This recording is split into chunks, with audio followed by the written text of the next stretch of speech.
you think you are the devil incarnate?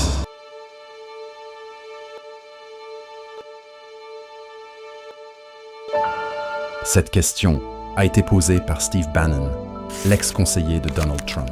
Elle est adressée à un homme que vous découvrirez dans ce documentaire.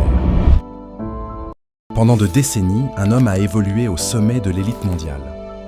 Milliardaire, président, prince, tous semblaient connaître son nom. Mais derrière le luxe et l'influence se cachait l'un des plus grands scandales sexuels de l'ère moderne.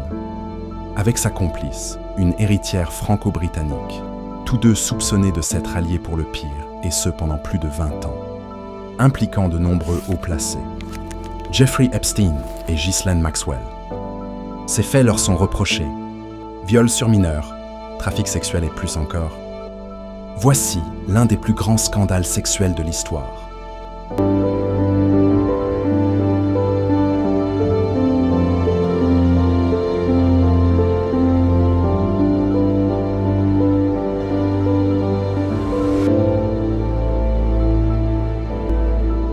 Ce documentaire a été entièrement monté et post-produit par notre équipe. Cela nous a demandé du temps, de l'énergie et d'argent. Abonnez-vous et partagez ce film pour soutenir ce travail indépendant. Nous accompagnons les créateurs de contenu dans le montage de vos vidéos longues, mais aussi les shorts, reels, TikTok vidéos, pour YouTube, TikTok, Instagram et Facebook, mais aussi les réalisateurs, médias et producteurs. Nous vous accompagnons dans la création de formats documentaires et d'enquêtes visuelles. Et si vous souhaitez devenir monteur professionnel, contactez-nous. Tous les liens en description. Cette affaire soulève certainement des questions. Qui était réellement Jeffrey Epstein? Comment expliquer que le scandale n'ait pas éclaté plus tôt, alors que ses agissements étaient connus dès 2005 et que la justice semble être restée inactive pendant des années? Jeffrey Epstein a-t-il bénéficié de protections influentes avant d'être finalement abandonné pour des raisons encore obscures? Concernant Ghislaine Maxwell, sachant que son père, Robert Maxwell, a été soupçonné de liens avec le Mossad, ces connexions ont-elles pu jouer un rôle dans sa relation avec Epstein? Dans quel intérêt et au bénéfice de qui? Ces éléments pourraient-ils éclairer les circonstances troublantes de la mort de l'homme d'affaires en août 2019, survenu à peine un mois après son arrestation? Quelles leçons peut-on tirer de cette affaire et comment éviter de se laisser piéger par ce type de réseau ou de manipulation à l'avenir? Restez surtout jusqu'au bout, car dans cette vidéo, vous allez découvrir les 9 leçons tirées de cette affaire. Abonnez-vous et partagez la vidéo dans vos groupes WhatsApp, Facebook et même dans vos profils personnels pour la faire profiter aux autres. Le 14 mars 2005, un appel arrive au commissariat de la ville, à Palm Beach, en Floride. Au bout du fil, une mère en colère. Hello, I'm calling you about a strange situation concerning my daughter. Yes, my daughter is only 13 and we found $300 on her. Palm Beach, c'est une ville aux États-Unis et sur la côte de Floride. Elle est connue pour être là où on va passer l'hiver quand on a beaucoup d'argent. Il y en a 2 parties séparées par un pont, une pour les riches milliardaires et autre pour ceux qui travaillent pour eux. Et Kennedy adorait y aller. Donald Trump s'y est aussi installé dans les années 80. Et Trump n'est pas le seul à y habiter. Un homme, un milliardaire, y habitait aussi. Qui est cet homme riche de Palm Beach, soupçonné de prostitution avec des mineurs?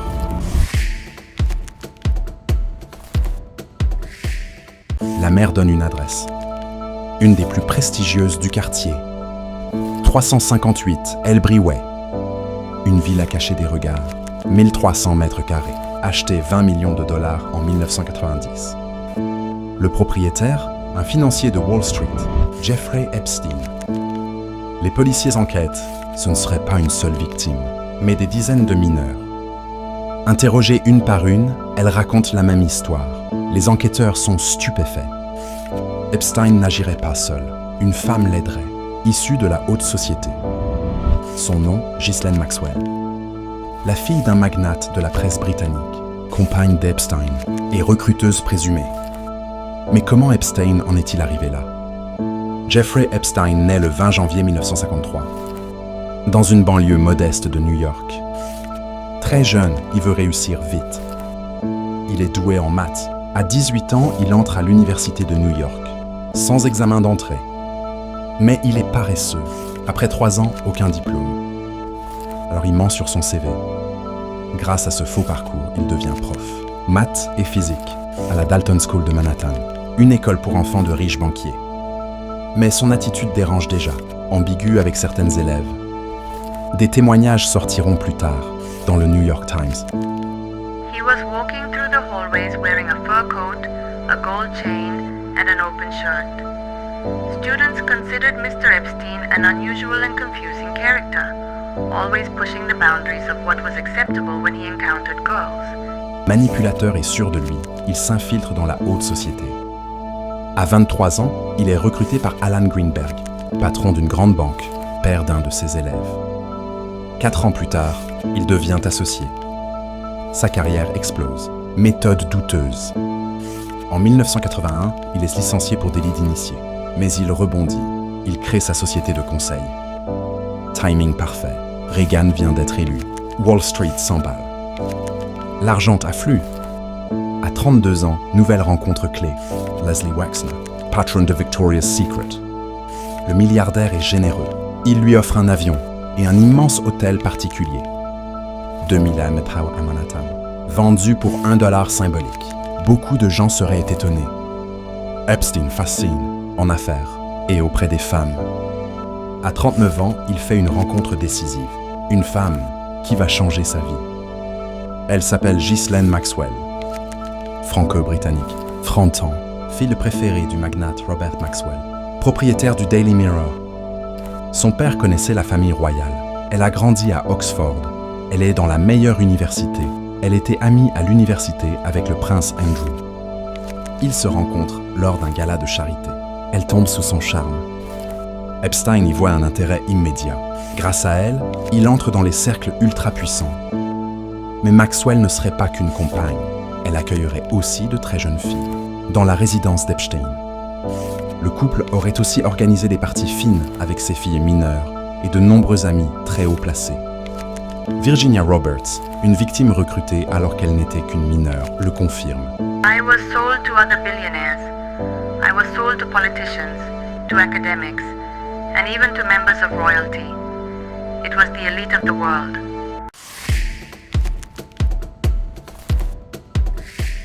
Le système commence dans les années 90. Selon les victimes, c'est elles qui recrutent, à la sortie des lycées ou des écoles d'art. Voici ce que déclare Jennifer Arrows, 14 ans en 2001. He was really trying to get to know me, to find out where I grew up, where I came from, who I spent my time with. Les juges parlent de trafic sexuel de mineurs. En 2005, la police enquête. Le couple sombre dans la débauche. Maxwell participerait aussi aux relations sexuelles. Le couple recrute sans cesse, même lors de soirées mondaines, chez leur voisin Donald Trump. Virginia Roberts dit avoir été recrutée en 2000, à 14 ans, au spa de Donald Trump. Selon elle, Maxwell l'aurait formée pour devenir esclave sexuelle.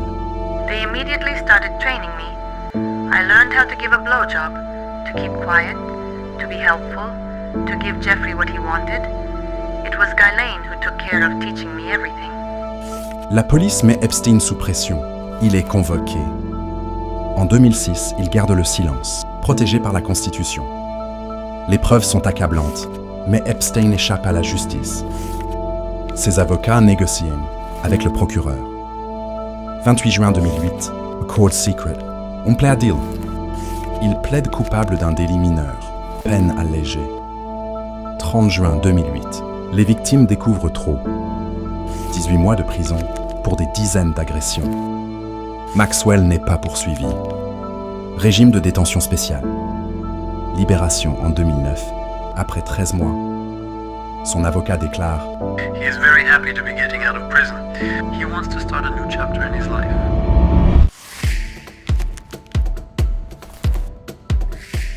Mais rien ne s'arrête. Epstein se retire sur une île, Little St. James, Caraïbes. C'est un lieu où on sait qu'on va s'amuser entre soi. Il invite qui veut et ils font ce qu'ils veulent à l'intérieur de cette maison. Il a acheté 8 millions. Résidence, bungalow, piste, marina. Il continue ses activités. Virginia Roberts les confirme. It's the perfect place for a billionaire who wants to stay discreet. You could hold orgies there without anyone having the slightest idea of what was going on. Maxwell est toujours là. Virginia Roberts aussi. Epstein reçoit des invités célèbres. Bill Clinton, Kevin Spacey, Chris Tucker.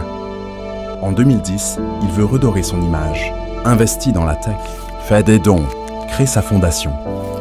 Imitant son ami Jeffrey Epstein, et bien qu'elle n'ait, jusqu'alors, pas été inquiétée par la justice, Ghislaine Maxwell se tourne elle aussi vers la philanthropie. En mars 2013, elle apparaît au siège de l'Organisation des Nations Unies pour présenter Terramar, la fondation Terramar Project qu'elle vient de créer, dédiée à la protection des océans. En février 2018, une journaliste va déterrer les anciens dossiers du duo Jeffrey Epstein, Ghislaine Maxwell. Son nom, Julie Brown. En 2018, ces enquêtes, publiées dans le Miami Herald, font l'effet d'une bombe. Les victimes prennent la parole. Maxwell est explicitement mise en cause. Dos au mur, le procureur finit par annuler l'accord. 6 juillet 2019, Epstein est arrêté, à son retour de Paris. Incarcéré à New York. Billionaire Jeffrey Epstein was arrested in New York this morning. Déclaration du procureur. The charges against Jeffrey Epstein are multiple.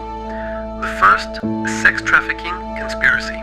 The second, conspiracy to traffic minors for sex which began in 2002 and continued through 2005. It's believed Epstein abused dozens of girls whom he forced to have sex at his homes in New York and Palm Beach, Florida. Caution refusée. Procès attendu. Soulagement.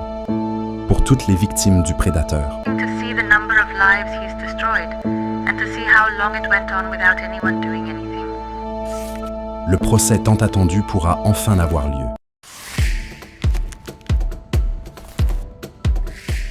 10 août 2019, un mois tout juste après son incarcération, Jeffrey Epstein est retrouvé inanimé dans sa cellule. À 6h30, les gardiens découvrent Jeffrey Epstein avec un drap autour du cou. Ils essaient de le ranimer quelques minutes. À 6h39, son décès est prononcé. La mort intrigue. Co-détenu transféré, guardians absents, directeur muté, autopsie contestée. Le médecin chargé de l'autopsie s'exprime. Prisons have we seen anything like this? Second, it suggests it could be a homicide. Malgré tout, suicide retenu. Epstein est enterré le 5 septembre 2019. Maxwell en fuite. Le 5 septembre 2019, Jeffrey Epstein est inhumé à Palm Beach. Ce jour-là, les absents sont nombreux, à commencer par sa compagne, Ghislaine Maxwell, alors en fuite. Un mandat d'arrêt international a été lancé contre elle immédiatement après la mort d'Epstein. Seul son frère cadet, Mark Epstein, assiste aux obsèques. Quant aux très nombreuses relations du financier, elle semble l'avoir, étrangement, abandonné dans la dernière ligne droite. Mais Epstein emporte-t-il des secrets? Perquisition du FBI. Système vidéo sophistiqué. Un journaliste qui l'a interviewé sur New York Times s'exprime. The overall impression I got during the 90-minute interview is that Mr. Epstein knows an impressive number of rich, famous, and powerful people, and that there are videos to prove it. He also claimed he knew potentially embarrassing and damaging details about their sexual habits and drug use. Virginia Roberts confirme. He used me as leverage. These people were indebted to him. That way he would have a file on people in case he ever needed it. Un détail près, au moment où le FBI perquisitionne, toutes les vidéos enregistrées semblent avoir disparu. Le 29 décembre 2021, après 5 jours de délibération, Ghislaine Maxwell est reconnue coupable de 5 des 6 chefs d'accusation retenus contre elle. Remise en détention, elle attend désormais de connaître la peine qui lui sera infligée. En Floride, la petite ville de Palm Beach tente, lentement, de tourner la page la plus infamante de son histoire. La résidence d'El Brillo Way, ancienne propriété de Jeffrey Epstein et symbole de ses crimes, a été entièrement démolie. Le terrain, lui, a été revendu à un promoteur immobilier pour 18 millions de dollars. Alors, quelles leçons tirer d'une telle affaire et comment éviter de se retrouver pris au piège de situations similaires?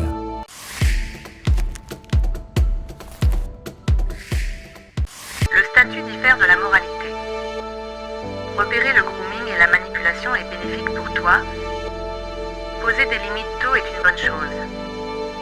Ne pas suivre le silence du groupe est bénéfique pour toi. Se méfier des milieux fermés protège. Écouter les victimes sérieusement. Voir les systèmes, pas que les individus. Protéger les vulnérables. Garder l'esprit critique.